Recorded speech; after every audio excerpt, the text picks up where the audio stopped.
Sa iba pang balita, inabsuelto ng Philippine National Police sa kaso ng pagdukot at pagpatay sa negosyanteng si Anson Ke ang kanyang anak na si Alvin Ke. Ginit din ng PNP na hindi sila ang nag-leak na impormasyon kaugnay sa pagdawit sa kanya ng pangunahing suspect na si David Liao. Detalye sa report ni Mar Gabriel.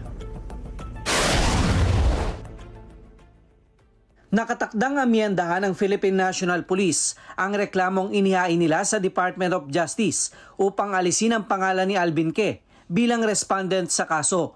Yan ay matapos na makleared sa investigasyon ng Special Investigation Task Force si Alvin Ke na una nang idinawit sa kaso ng pangunahing suspect na si David Tan Liao. Wala raw kasing mga ebidensya na susuporta dito. Maliban doon sa bare assertion, at sinabi ko na rin yon kahapon na maliban sa mga claim ni Alvin Tan Liao, hindi naman niya maback-upan yun. Yung sinasabi niya, restaurant na pinuntahan nila, may mga tawag sila between him and Alvin Ke, wala siyang maipatunayan doon. So that is one of the reasons, many reasons kung bakit sinabi namin hindi tatayo yung kaso laban kay Alvin Ke. Sa harap nito, iginit din ng PNP na hindi sila ang nag-leak ng dokumento kaugnay sa laman ng extrajudicial confession ni Liao na nagdadawit kay Alvin Ke.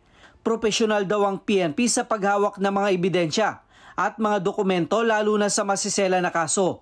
We are not stupid enough para ilabas po ito. Katulad ng sinasabi po nila na stupido po kaming lahat para ilabas po yun. Hindi po kami ang naglabas noon. With due respect po doon sa reporter po na nag-cover po at naglabas po noon, we encouraging them na ilabas po nila kung sino yung source na sinasabi po nila na PNP officials na nagbigay po sa kanila ng kopya. Because we will not tolerate it. The Chief PNP is very mad. Galit po si Chief PNP. Kung sino po ang naglabas niyan, right here, right now, sabihin niyo po yung pangalan, kakasuhan po namin at i-dismiss po yan sa serbisyo. Because that is a very confidential papers po. Ang pamilya ni Anson Ke nagpaabot na ng pasasalamat sa liderato ng PNP matapos ang ginawang paglilinaw kaugnay sa pagkakadawit kay Alvin Ke. Sa pahayag na inilabas ng abogado ng pamilya na si Attorney Keith Belmonte, sinabi niya na nagulat sila sa paglabas ng ulat sa media kaugnay sa aligasyon ng pangunahing suspect na si David Liao.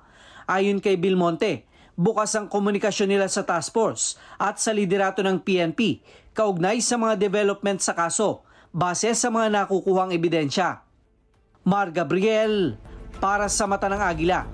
Matatag, matapang, matapat.